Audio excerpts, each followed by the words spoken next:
Russia को लग रहा है over a period of time कि भारत अमेरिका के बहुत क्लोज हो गया है। तो एक तो रशिया को बताने के लिए कि भारत जो भी डिसीजंस लेता है वो अपने मफाद में लेता है। भारत के ना कोई दोस्त है ना कोई दुश्मन है। भारत का सिर्फ एक ही दोस्त है और उसका नाम भारत है। ये दो टूक शब्दों में डोवाल साहब बताने गए रशिया को। एटॉमिक एनर्जी की बात हुई, स्पेस की बात हुई, ट्रेड एंड कॉमर्स की बात हुई, ये भी बातें हुई। और दूसरी चीज, एक अपना एक जो फिक्र है कि भाई ये जो आपकी नो लिमिट्स पार्टनरशिप है चाइना के साथ। देखिए चाइना जो है ना वो रशिया से कुछ खरीदेगा नहीं। तेल तूल खरीद ले थोड़ा बहुत, मुझे नहीं पता इसके बारे में, लेकिन ज्यादा कुछ वो रशिया से नहीं खरीदेगा क्योंकि चाइना खुद बना रहा है। चाइना क्यों खरीदेगा रशिया से जी? क्यों? Why will China bye? कहने की बात ये आरजू जी कि at the end of the day ना एक चीज हमें समझनी पड़ेगी चीन के बारे में। चीन एक प्रेडेटरी पावर है।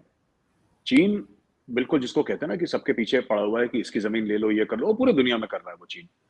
और रशिया अगर चाइना के साथ ऐसे रहा तो रशिया भी आइसोलेट हो जाएगा, क्योंकि एक ना एक दिन ऐसा होगा कि जिस तरीके से टेक्नोलॉजी डेवलप हो रही है 3 4 5 साल में हाइड्रोजन को लेके या ऑल्टरनेट फ्यूल को लेके ऐसा हो जाएगा कि फिर दुनिया में पेट्रोल की जरूरत तो रहेगी लेकिन उतनी नहीं रहेगी जितनी आज है।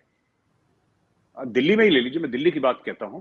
दिल्ली में 20% of the vehicle sold in 2022 या पिछले 1 कैलेंडर ईयर, पिछले 12 महीने में 2021 से 2022 20% of the vehicle sold in Delhi were electrical vehicles. आप समझ नहीं मेरी बात?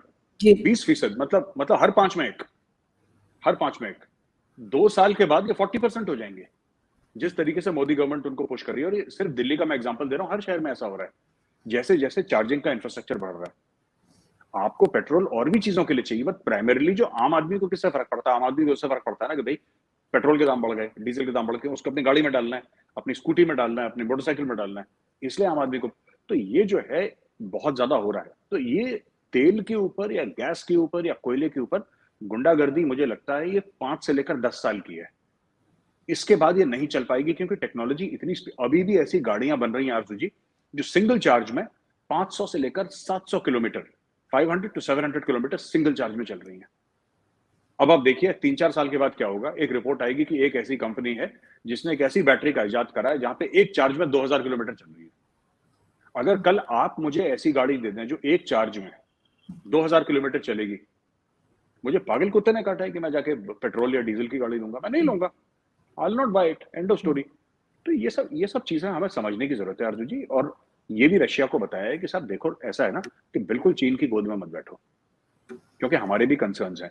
तो अपने ये सब जो तेल की बात है ये बात नहीं हुई रशिया से। ये मैं आपको एग्जाम्पल के तौर पे बता रहा हूँ। डोवाल साहब ने ये बात नहीं करी उनसे, ये कम से कम मीडिया में तो नहीं आई डोवाल साहब ने जो बात करी है। लेकिन fact of the matter is हमारे जो कंसर्न्स थे ये हमने रशिया को बताए और हमने ये भी बोला है कि आप हमारी तरफ से फिक्रमंद मत रहिए कि अमेरिकन के पास चले गए। हम किसी के पास नहीं गए, हम अपने खुद के ही पास हैं।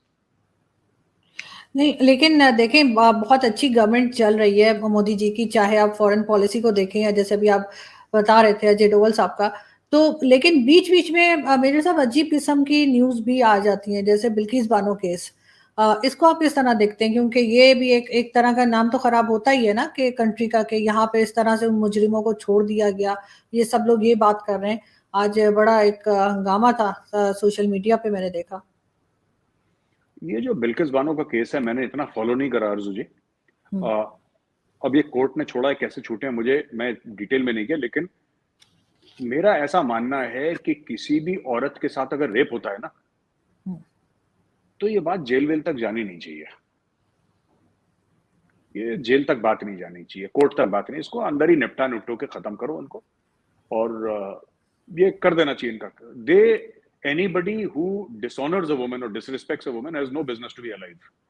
ही should not be breathing the same air that I and you breathe. इसको निपटाओ, खत्म करो।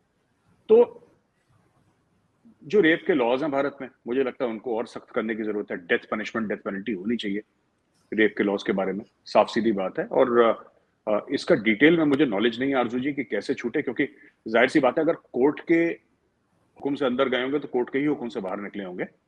तो इसमें सरकार कितनी कल्पेबल है कि सरकार ने बोला कि नहीं छोड़ दो इसको, I don't think that is true. लेकिन फिर भी मुझे इतनी डीप, क्योंकि मैं ना जियो पॉलिटिक्स ऑफ स्ट्रेटेजी के अलावा मैं इतना ज्यादा ध्यान नहीं देता डोमेस्टिक न्यूज पे, मुझे इतना नॉलेज नहीं है। लेकिन हाँ, ये मेरी नजरों से गुजरी बात जरूर है, मुझे भी बुरा लगा कि ये लोग छूट कैसे गए, ऐसे छूटना नहीं चाहिए था। लेकिन इसके पीछे क्या हकाइक है मुझे नहीं पता। बिल्कुल ठीक। लेकिन साथ साथ अगर हम बांग्लादेश की बात करें तो बांग्लादेश की जो है शेख हसीना, उनके लिए कहा जा रहा है कि वो इंडियन गवर्नमेंट से उन्होंने रिक्वेस्ट की है कि जी उनकी गवर्नमेंट को बचाया जाए, तो वो इंडियन गवर्नमेंट क्या कर सकती है अगर वो इस तरह की बात करें तो?